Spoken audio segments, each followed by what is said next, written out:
Voilà, on reprend de nouveau. Donc, j'ai démontré que quel que soit x, PQ de x égale à x, ça veut dire donc PQ égale P fois Q égale à l'identité. L'identité de L. Donc, qu'est-ce que ça veut dire? Qu'est-ce que j'ai dit l'autre jour? Qu'est-ce que j'ai dit? Si deux matrices vérifient la propriété suivante, P fois Q égale l'identité, ça veut dire que Q est l'inverse de P. Ou bien P est l'inverse de Q. Hein? Donc, je peux dire que Q est vraiment l'inverse de P. Donc, on a trouvé que P est inversible et on a trouvé que, bien sûr, l'inverse de P, c'est vraiment la matrice de passage de P' à P. D'accord? Donc, le théorème est démontré. Alors maintenant, puisque vous savez ça, dans toute matrice de passage, alors maintenant, je vais passer à la technique, le théorème fondamental de changement de base, c'est celui-là. Hein? Le théorème fondamental, c'est celui-là. Donc, on va parler de changement de base. Le théorème fondamental de changement de base. Ce théorème-là, c'est un théorème très important parce que c'est celui qui va nous permettre, comme j'ai dit hier, de changer de base. Donc, je vais tracer un schéma. Hein? Je vais tracer un schéma et à partir de ce schéma-là, on va énoncer notre théorème. Regardez, changement de base, c'est quoi? Alors, vous avez un espace vectoriel E. Voilà, elle est là. Vers l'espace vectoriel, bien sûr, E. C'est ça. Voilà. Donc, je vais avoir une base ici, B. D'accord? Le théorème de changement de base, en fait, c'est pas des endomorphismes. F. Voilà. Deux espaces vectoriels. Alors, cet espace vectoriel-là, il a une base. Cet espace vectoriel-là, il a une base. C. Ça va? Chacun a sa base. Hein? Je m'en fous des dimensions. Hein? D'accord? Alors, ici, la dimension n, ici, la dimension m, etc. Bien. Alors, je peux parler d'une application linéaire F entre E et F, entre les deux espaces vectoriels. F est une application linéaire entre E et F. D'accord? Très bien. Alors, B et C, deux bases. B et C, deux bases de chacun, respectivement de E et F. On regarde. Puis, j'ai E qui admet une autre base, B'. Hein? On va l'appeler B'. Parce que j'ai dit un espace vectoriel peut posséder plusieurs bases. Et encore F, de même, il a une autre base que je vais appeler C'. D'accord? Donc ici c'est très facile de voir ça. Vous avez deux espaces vectoriels E et F. E a deux bases, B, B'. F, il a deux bases, C, C'. Alors, comme vous savez, F est une application linéaire de E dans F. Je peux toujours parler de la matrice associée à l'application linéaire F, hein, dans la base BC. Hein, vous vous rappelez? La première des choses qu'on avait dit. Donc, on peut toujours associer une matrice à F dans la base BC. Donc, j'appelle A, oui, je vais l'appeler A, c'est ça. J'appelle A la matrice associée à F dans la base BC. Dans la base BC. Ça va? Je peux parler de cette matrice. Et aussi, si je change les bases, B', C', je peux toujours parler de la matrice associée à F dans les bases B', C'. Donc, j'appelle A'. La matrice associée, la nouvelle matrice associée à F dans le système de base B', C'.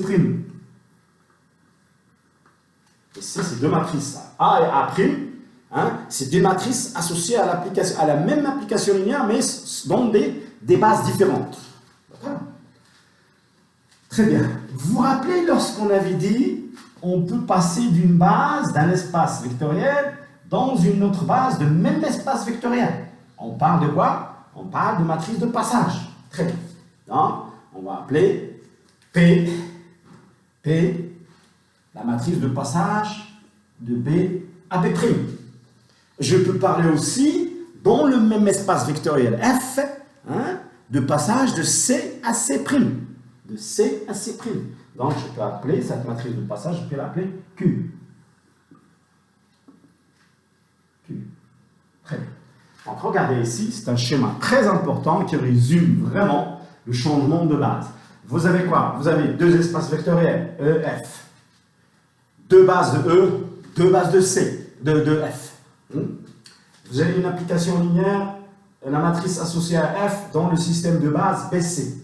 J'ai une autre matrice A' associée à F dans le système de base B'C'. J'ai un passage de E de B à B'.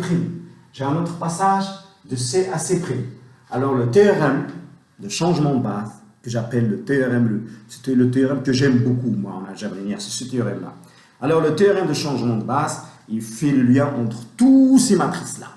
Il fait vraiment le lien entre tous ces matrices-là. Le théorème, il vous dit quoi? Il vous dit que si on a A la matrice entre B et C, A' la matrice entre B' et C', B la matrice de passage entre B, B', C la matrice de passage de Q à Q', alors il vous dit le théorème, il vous dit la formule, il vous donne la formule suivante, qu'on appelle la formule de changement de base. C'est quoi?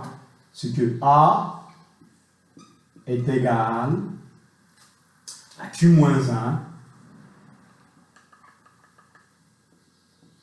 Q-1, la matrice inverse de Q, fois A',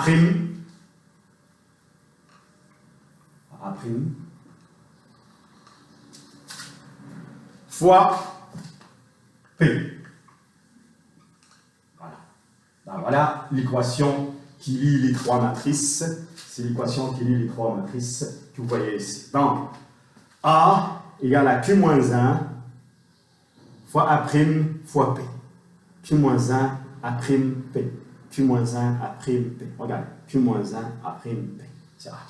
Donc, c'est la formule, c'est une formule très très importante, formule de changement de base. Formule de changement de base. Regardez, FCB, FC Barcelone. FC Barcelone. Mais juste pour vous faire rire un peu. Alors, ça tombe juste par hasard. Donc, formule de changement de base, c'est ça. Donc, vous avez tout un système qui est là, deux espaces vectoriels avec des bases différentes. On change des bases à B', C'. Vous avez des passages par là et là. Et vous avez des matrices associées à chaque système de base. Vous avez le lien entre tout ça. Alors maintenant, je vais essayer de démontrer le théorème. Je vais essayer de démontrer que A égale à Q-1 A' P. À Q-1 A' P. Bien. Alors, démonstration. On va faire la preuve. Pourquoi je vais faire la preuve? Parce que c'est un théorème très très important. Moi, lorsqu'il s'agit d'un théorème fondamental et d'un théorème très important et qu'on utilise beaucoup, donc on est obligé de faire une démonstration très concrète. Alors, preuve.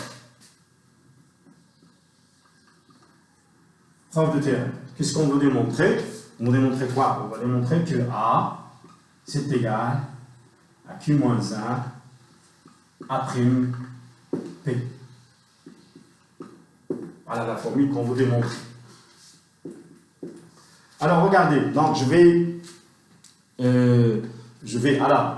aller avec les vecteurs. Donc, chacune, maintenant, on va lui donner son rôle. D'accord? Chacune, ils vont lui donner son rôle.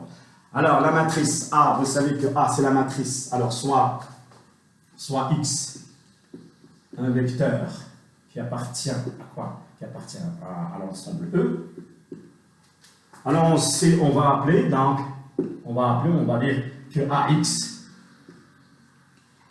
l'image de X, c'est un X', c'est un Y. A, c'est dans le système de base de quoi? A, c'est quoi la matrice associée? Donc, BC. D'accord? Donc, BC. Bien. Donc, vous avez ici E, vous avez F, vous avez X qui est là. Donc, la matrice A, son image c'est Y. Donc, si on passe de E à E dans la nouvelle base, donc ici c'est B, ici c'est B', F, dans la nouvelle ici C'.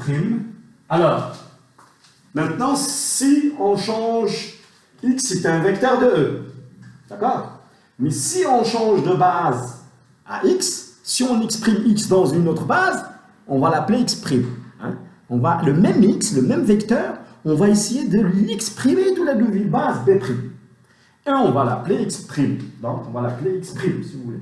Parce qu'il ne va plus rester le même X. Parce qu'il change de base. Donc, à votre avis, X' en fonction de X. X' en fonction de X. On va voir quoi? On va voir P X' égale X. Vous vous rappelez de ça? Hein?